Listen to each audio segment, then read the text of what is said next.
With Gregory Santos, Matt Brash, and Jackson Kowar all dealing with injuries, the Mariners went out this morning and added arguably the best reliever left on the free agent market. We'll discuss the arrival of Ryne Stanek and some of our takeaways from our chat with Jerry Dipoto yesterday coming up here on the Locked On Mariners podcast. Colby, hit it. You are Locked On Mariners, your daily Seattle Mariners podcast, part of the Locked On Podcast Network, your team every day. Ahoy, sailors. It is Friday, March 8th, 2024. This is Tiding Gonzalez and Colby Patnode for the Locked On Mariners podcast, brought to you by FanDuel. Make every moment more. New customers join today, and you'll get $150 in bonus bets if your first bet of $5 or more wins. Visit FanDuel.com/LockedOn. That's LOCKEDON to get yourself started. Thank you so much for making us your first listen, subscribe, like, and turn on alerts if you're watching on YouTube, or subscribe and leave a 5-star review on your preferred podcast platform if you like what you hear. And if you're part of the crew and rock with us every single day, let us know in the comments below. And if you want to hear from us even more, please consider signing up for our Patreon. You can now get a free 7-day trial to check out the show. The link, as well as our social accounts, is in the description of this episode. And we were planning on giving you our takeaways from our chat with Jerry Dipoto yesterday, and we're still going to do that, but we actually have a major league move to talk about first. The Mariners surprisingly have signed right-handed reliever Ryan Stanek to a 1-year $4 million deal, which can go up to $6 million based on incentives. So Colby, what do you think? Yeah, it's a pretty interesting deal. It's quite a few people were surprised by the price because it was March 8th, but I honestly think that the only reason you were able to get Stanek for $4 million guaranteed is because it was March 8th. Sure. This is a guy who in, a normal offseason, based on his resume, probably get between $6 to $8 million. And because of the upside here, probably closer to $8 million a year. So the fact that he's signing for $4 million guaranteed is, it's indicative of the fact that it's March 8th and he's coming off of a down year for him. He was overall okay, like not great, not awful or anything like that. But yeah, I think, $4 million is about right. We don't know what the incentives are. So for all we know, they're just insane incentives that are never going to happen. Or maybe it's just a simple, every 5 appearances or 10 appearances or whatever. Like, we don't know. So we don't know how likely it is that he gets to that $6 million mark. But if he does, you still got him for the low end of what he would get most off seasons. So yeah, overall, it's a good move. I mean, it's just money, right? I know a lot of people, wanted the Mariners to spend. And by the way, this technically, I believe, I don't have the exact number, but I believe this does fulfill Jerry's promise of having a higher opening day payroll this year than they did last year. Sure. Even if it is only by like $500,000. Technically. Right. He didn't lie. But Sure. yeah, so it's an interesting move. Stanek definitely does it differently than other guys in the Mariners pen. So it is a contrast style between what the Mariners traditionally do. It's also I don't want to say it's a change in philosophy because this might be a one-off, but this is a team that has built their bullpen through trades, through cast-offs, through waiver wires, through reclamation projects. And it's been a while since they've gone out and spent significant money on any relief pitcher that they themselves didn't first acquire off the scrap heap or develop themselves, basically. So Stanek definitely stands out in a couple regards. Yeah, I think this is a matter of they saw an opportunity, right? Stanek's still out there. It's March 8th. Why not? We have a couple of injuries in the bullpen.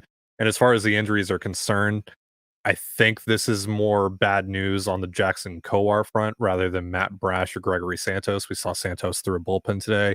And unless things have significantly changed in the last 25-ish hours since we talked to Jerry Dipoto yesterday, I don't think this really means anything for Matt Brash either. So I like this move. But like you mentioned, they haven't really done this a lot, at least in terms of, in recent years. Adding an established major league reliever via free agency. And that's at least partly because that hasn't gone particularly well for them in the past. We've talked a lot about how great this organization is with identifying relievers and getting the most out of relievers, but that hasn't been the case at all with free agent major league relievers. You think about Ken Giles, Yoshi Hirano, Juan Nicasio, Mark Sepchinsky. But nevertheless, really like this deal. This goes back to what I've been saying over the last few weeks about go out, go get yourself a little too much. And that's exactly what Stanek is, especially if what Jerry told us yesterday is accurate and Matt Brash and Gregory Santos are going to pitch at some point next month, because you are potentially looking at a bullpen that could consist of Andres Munoz, Matt Brash, Gregory Santos, Gabe Spire, Ryan Stanek, Carlos Vargas, Taylor Saucedo, and then Trent Thornton, Austin Voth, whoever wins that 8th spot by the end of April. That's a pretty damn good bullpen on paper. Sure. I mean, Brash has to get and stay healthy. Santos has to get and stay healthy. Right. And Stanek obviously has to rebound off of what was a pretty pedestrian year last year. So Yes. There's still some, question marks in the pen, but everything works out the way that certainly the Mariners hope. It's pretty hard to find a better 1 through 6.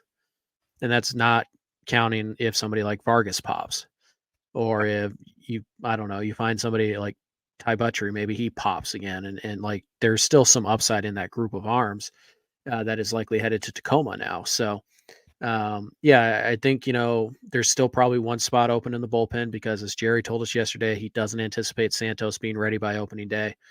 So Stanek will take the Brash spot in the bullpen. And I feel like Coar had the inside track, but we'll have to wait and see how he's feeling, and if this move is a direct response to finding out that Coar is going to miss significant time. So, there's still a spot open, but if everything goes right, I think Stanek probably, just in terms of like raw stuff, is probably the 4th best reliever in this bullpen, behind the big 3 that Seattle has. And it's possible he's the 6th best, maybe even the 7th best, if Vargas can consistently find the strike zone. So it has the potential to be a really filthy bullpen, and Stanek represents something that the Mariners don't have a lot of. It's a different style than what you're going to see from a lot of the other bullpen guys. So definitely an interesting ad. It's definitely going a little bit over the top of what was probably going to be a fine, bullpen without Munoz and Brash. And then those two guys themselves would be big additions to the bullpen. But they went out and they got a guy who probably going to be asked to handle several high leverage situations while we wait for Santos and Brash to get healthy. So it's certainly something the Mariners need in the short term, but this is also not a move they had to make. This is definitely a go a little bit over the top, get a little greedy type of move. Yep. And we'll see how it affects what they're able to do at the deadline when we get to the actual deadline. Right. So, yeah, the big question here is how much money do they have left? Right. Does this mean that they have more money than we thought? Or if it's pretty much in line with what we thought, $4 to $6 million is a lot for a guy that on the outside looking in, it's pretty much a luxury for them. So we'll see how it plays out. We're going to get more into the player, Stanek himself, what he brings to the table, and get into our takeaways from our interview with Jerry Dipoto yesterday in just a moment. But first, a reminder, this episode of the Locked On Mariners podcast is brought to you by Factor Meals. Eating better is easy with Factor's delicious, ready-to-eat meals. Every fresh, never frozen meal is chef-crafted, dietitian approved, and ready to go in just 2 minutes. You'll have over 35 different options to choose from every week, including Calorie Smart, Protein Plus, and Keto.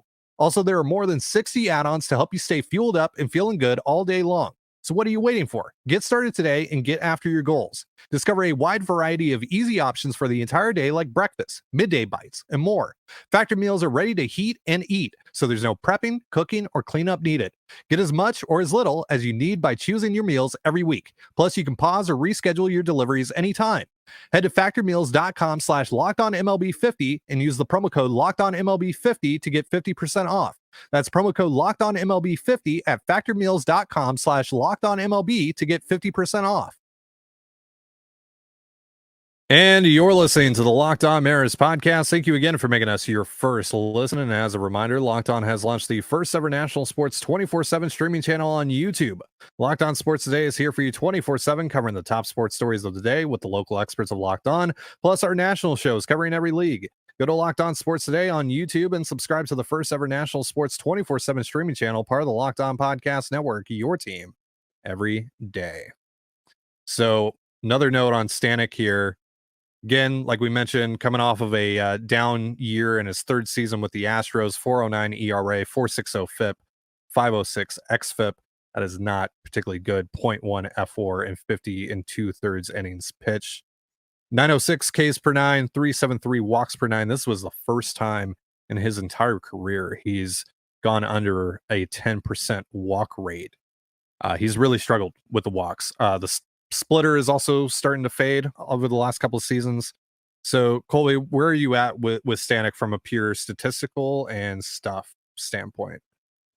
Yeah, so stuff wise, it's still pretty good stuff. The fastball velo has remained consistent. He's one of the hardest throwers in all of baseball. Consistently sits 98, 99. Obviously, can touch triple digits, and the splitter is still generating plenty of whiffs. But it is not quite as effective as it was in the past. It's getting a bit more spin on his splitter, which is actually a problem. Typically, you want more spin. That's kind of the thing you want. But with changeups and splitters, you want less spin.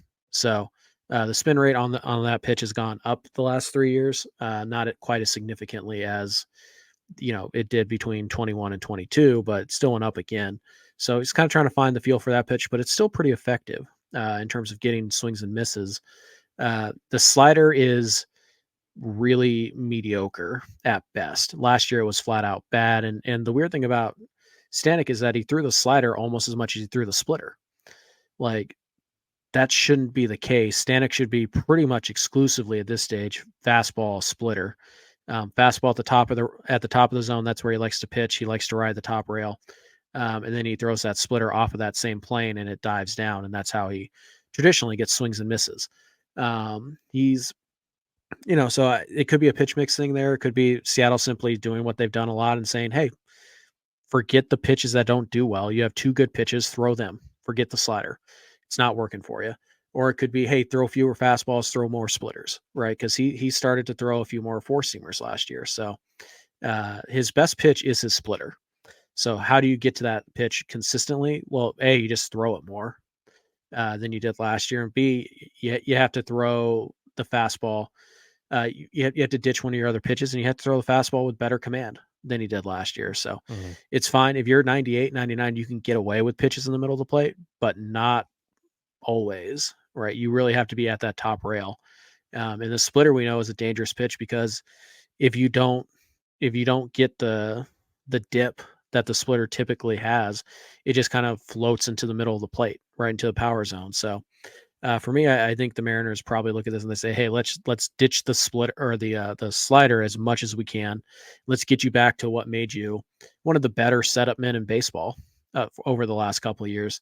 And that is going fastball at the top of the zone, splitter down, and just kind of alternating between those 2 pitches. There might be a health reason why he hasn't thrown the splitter as much. There's no reason for him to throw the same number of sliders as he does splitters. The slider is just not that good of a pitch. So he needs to throw more split fingers. He needs to throw more 4-seamers. And that's what makes him different from the other Mariners, right? Is he's 4-seam split. Whereas a lot of the Mariners' arms in their bullpen right now are 2-seam sinker slider type of guys. So it's a different look for sure. It's kind of a different arsenal. And the walks are, interestingly enough, not something the Mariners have ever shied away from acquiring in the bullpen. They're willing to live with walks so long as you miss bats. So, we saw them do it with Austin Adams. We saw them do it with Matt Brash. We've seen them do it with Munoz. Like, they will go out and they'll get guys who walk dudes.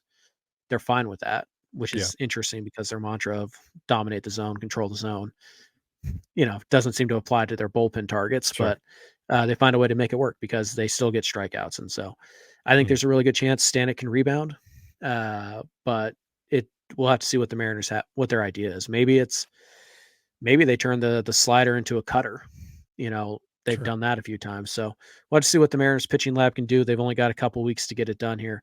But Stanek can be, a high leverage arm. Like he has been that in the recent past. It's just last year he was just kind of a mediocre bullpen arm. So is that the new Stanek, or can the Mariners fix him? When it comes to pitching, I tend to trust the Mariners, and I bet they can get Stanek somewhere between what he was in 2021, which was dominant, and what he was in 2022, which was pretty good. He's already gotten away from the slider a little bit over the last couple of years. It's his least used pitch, but it's pretty much in line with how much he's used the split finger. It's literally only been a matter of a few. Yeah, 5 more splitters this past year than sliders. A little bit of a bigger gap, but not that big in 2022. 206 splitters to 166 sliders. But the key here is that it's gotten hit very, very hard, which wasn't the case earlier on in his career with that slider. But the last couple of years in 2022, 280 batting average, 320 slug, and then this past year, 296 batting average, 519 slug. Still generating a lot of whiffs with the pitch, but again, when hitters are getting the bat on that pitch, they're doing damage with it more often than not. Right, which typically means it's staying elevated. It's staying up in the zone and just kind of dropping right into the wheelhouse of most hitters. So he's got to clean that up. But if he can, you read off the 2021 numbers and tell me if you get that guy in this bullpen, what it does for you. And just a refresher of who that guy was: 3.42 ERA, 4.11 FIP, 4.55 xFIP, 10.93 Ks per nine, 4.87 walks per nine, and almost 70 innings pitched. Yeah, pretty good pitcher. Yeah, he's definitely more of a mid leverage guy, mid high leverage guy. But you could use some of that in this bullpen. Right, you already have 3 high leverage guys, assuming they're all healthy. Right. I mean, he's at his best. He's better than Gabe Spire. So he's a pretty good arm, but there are some things to work on. All right, so let's get into our takeaways from our interview with Jerry Dipoto yesterday. We won't spoil it all. We want you guys to go listen to it if you haven't already. But Colby, what was the biggest thing that stood out to you when talking to Jerry yesterday? I know exactly where you're going with us. Do you? I know exactly where you're going with us. Let's see if you... How about the fact that Jerry all but confirmed that they had zero interest in buying at last year's deadline? We're relitigating the deadline. Of course we are. Zero interest. Like he pretty much made it plain as day that we were at 500. We were like 5 teams in front of us. Like it just didn't make sense for us to buy. We couldn't have foreseen the hot April or the hot August that we were going to have. Yeah. Like you guys can go listen to it and tell me maybe I'm reading too much into it, but it sure as heck seemed to me. My interpretation of it was that, we had no intention of buying at the deadline last year. None. When he said that, I started to get flashbacks. It was bad. Interesting, Jerry. Interesting. And, that kind of, coincides with what we heard, because we also heard that they got really close to trading Teoscar Hernandez, and they were having really good conversations about Ty France. And just because they were acquiring major leaguers or players close to being major league ready in some of those deals, proposed deals, those were still selling moves. They were certainly not interested in buying. At best, the way that you could spin that is major leaguer for major leaguer moves, buying and even selling. Yeah, and even which that, is basically staying in the middle. Sure, you're selling, proven major leaguers for guys who, boy, I hope they can rebound major leaguers, or I hope they, take a step in the next year or two, major leaguers. So definitely not buying. So I thought that was pretty interesting that Jerry essentially admitting that there was no scenario at last year's deadline where they were even entertaining like a Mark Canha type of ad. They weren't going to do it. Right. And I think that's a mistake. I think that, we couldn't anticipate the hot August. That's true, but it happened all the same. And being 5 teams back, being the 5th team out when you're only 2 games back, it's not the same as, being 5 games, 5 teams ahead of you and we're 7 games back. Nope. Wasn't the case.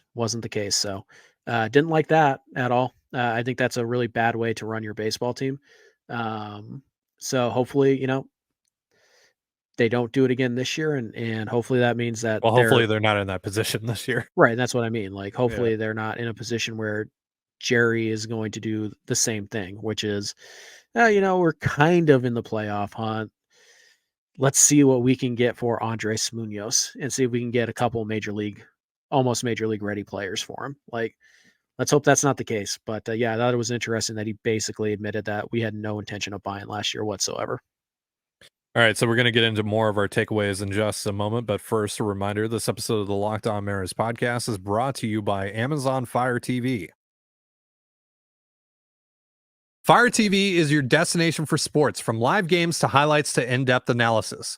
Fire TV offers amazing viewing experiences with smart TVs, as well as the Fire TV stick that you can plug into your existing TV that provides access to millions of movies and TV episodes, as well as free and live TV.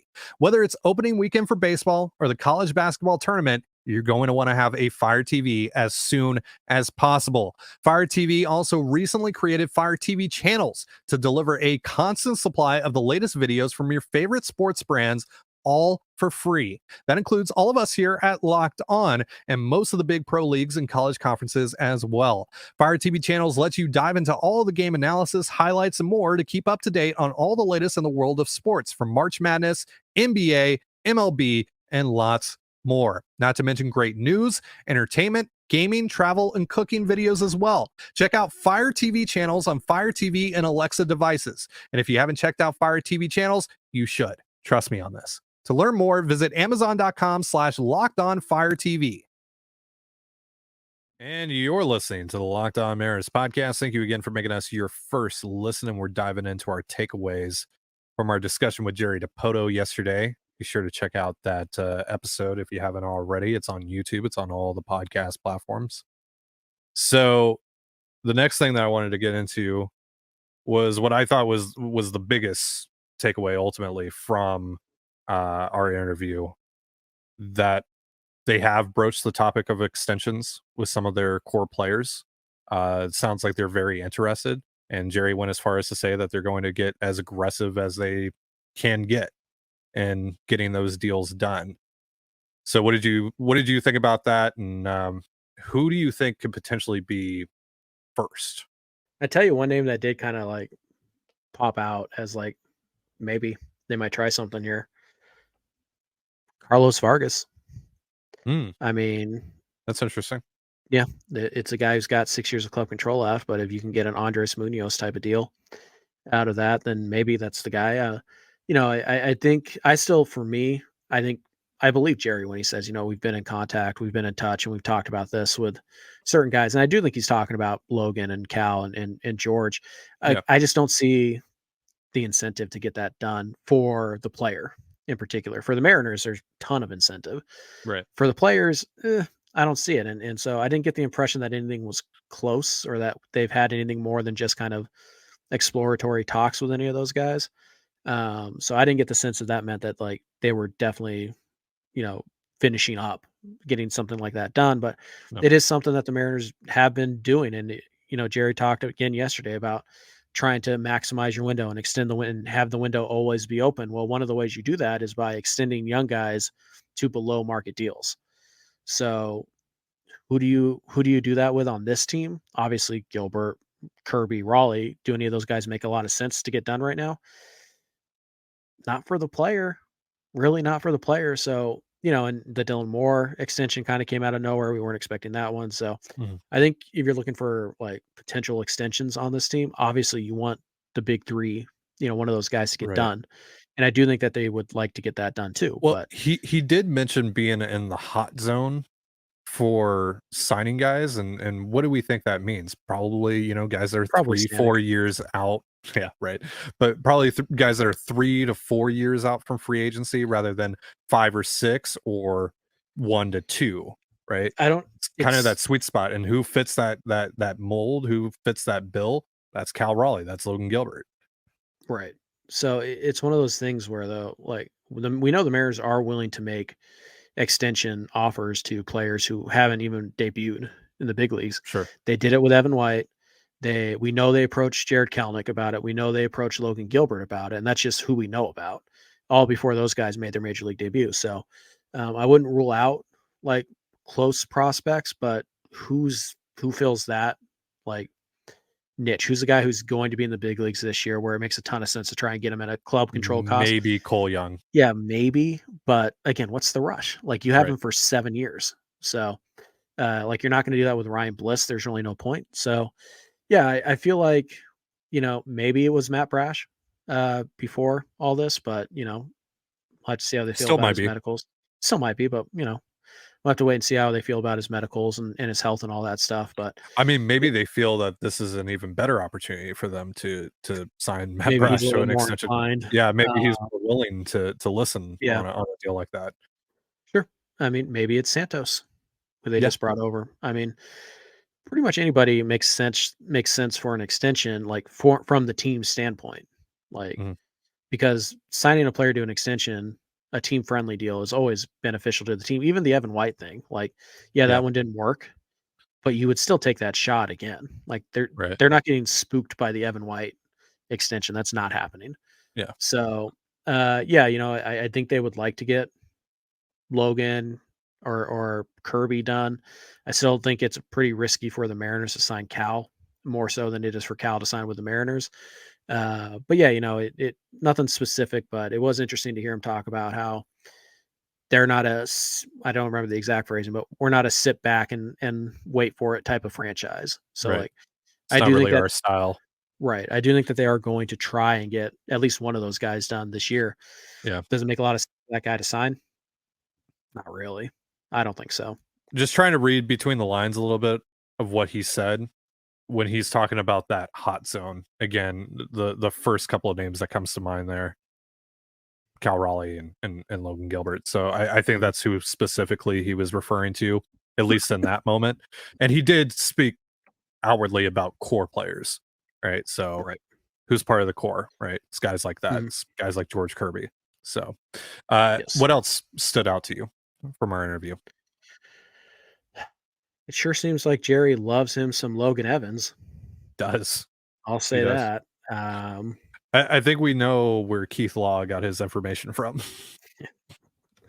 I I'll just say mean, that.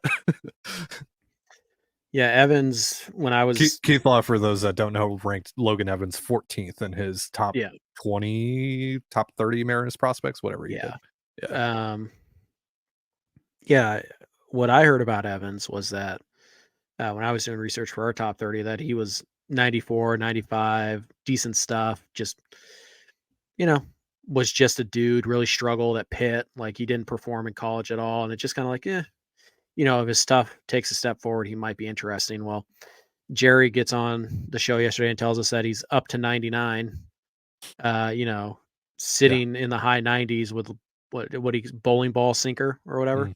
and a really good slider. Like, okay, I'm listening, because that's a reliever profile right there at the very least.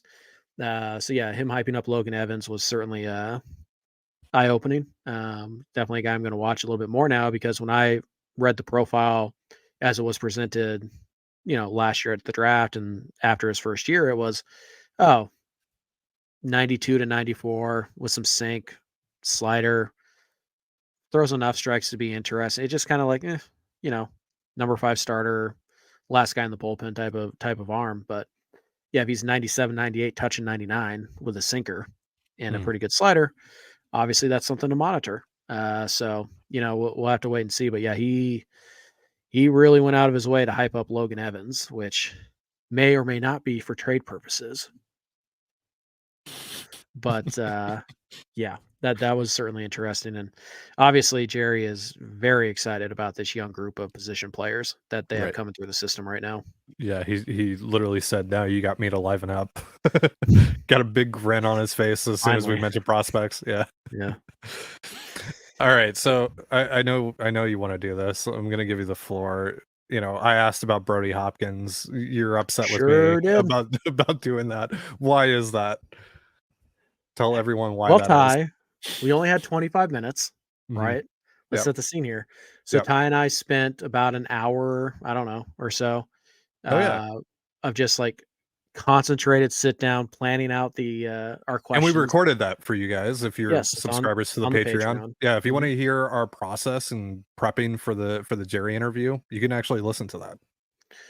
Sure. And the way it just so happened to work out is that we had our like group of questions, and then it's how many of these questions can we get to in 25 minutes, and Right. is Jerry going to stay on a topic for longer than we would like him to, or is he going to be short on some of Mhm. these answers? And so you're always kind of guessing in your head about where. Well, as it just so happens, the fates aligned, and we get a message that says last question, and we only have one question left To on be our sheet. fair, I thought. One silence, one question left on our sheet. Can I It just was tell my perfect. side Nope. real quick? No. Let me just No. tell my side real. No. I am muting you. You will let me finish, then you could tell your side. So we had one question left on the sheet. One question left in the interview. We're at like 24 minutes. Literally perfect. We timed it perfectly. And that was with even a few like off the cuff questions. Like we literally had it timed perfectly for me to ask my question. And I was going to ask Jerry what he thought about my Jerry Dipoto acquisition card collection, the one that Aaron Goldsmith called a worthless endeavor. Yeah. We were going to see what Jerry thought about that. And instead, Ty decided to go like, so you really like Brody Hopkins, huh? And the final question became about Brody Hopkins and the athleticism of Johnny Farmello instead of about my card collection. There was the one thing I really wanted to ask. We literally had it timed perfectly for me to ask that question. And here comes Ty, just wouldn't let me have my moment. Just had to bring up Brody Hopkins, and the rest is history. Good job, Ty. Am I allowed Good to job. am I allowed to speak now? Yeah, go ahead. Go for it. Okay. So we got a message that this is the last question. It was while Jerry was answering the prospect question. It was right in the middle of him gushing about Logan Evans. I thought that meant that was the last question. And when I mentioned Brody Hopkins, it was just off the cuff. I thought he was just going to say, yeah, he's a great athlete or whatever. I didn't even form it in the phrase of a question. I did not think that he was going to go on that long about Brody Hopkins. I did not view it as an actual question. But I apologize, and I will give you ample time next time we talk to Jerry Dipoto to tell him all about your collection, assuming that we Like have there's the going to opportunity. be a next time. Assuming that we have the opportunity to talk to him again, you can tell him all about your card collection. I'll give you 20 minutes to tell him all about your card collection. I didn't need 20 minutes. I needed the last minute we had. That's it. I don't I know only if it was needed the going to 1 minute. The 1 minute we planned for that question we had, and we literally timed it perfectly. we were overtime. We were not. They said 1:30, it was 1:33. What if you And we asked have that one question and then he wasn't able to left to finish the ask. Ryan Stanek deal? Oh yeah, because that's totally like Jerry sleeps. Get a hold of yourself, man. So Right. Jerry has no idea about my card collection now because of Ty. And all I wanted was to know if he was going to call it a worthless endeavor. I did that for you Right. because if he called it worthless, like Goldsmith, you would have your shining moment. I would run that clip forever and I ever and know. ever. I was trying to give it to you, and you're Right. just like, Okay, so I tell robbed us about myself Brody too. Hopkins. So I potentially robbed myself too here. Two, mostly me, because here's the deal. I think Jerry would have loved that. And you were jealous and you were worried that we would have had a friendship and a bond that you would never be True. able to compete with. True. So you sabotaged me. Right. At least you got a decent story out of it. So jealous. So jealous. You At have to least you share me had with the world, Ty. at least you had enough lighting for both you and Jerry after his lights went out. You still sabotage me. So you have to share me with the world, Ty. I cannot be contained. We got to You figure can't out cage this bird. We got to figure out your camera I'm a situation peacock. I gotta by next fly. week. I don't know why it's so red. Why is it so red? I don't know. I got to mess with some settings on the camera, I guess. I don't even know how to do that. So it started doing that on like Monday or Tuesday. That's going to do it for our show. Thank you so much for joining us here on the Locked On Mariners podcast. For Colby Patnode, I'm Ty Dane Gonzalez. Be sure to give us a follow on Twitter at LO_Mariners. You can follow me at Ty Dane Gonzalez and Colby at CPAT11. That's CPAT11. You can also find all that stuff in the description of this episode. Thank you again for making us your first listen. Have yourself a beautiful baseball day, and we'll see you next time. Peace. So tell me about Brody Hopkins. Great athlete, right? Jerk. Na, na, na, na, na, na.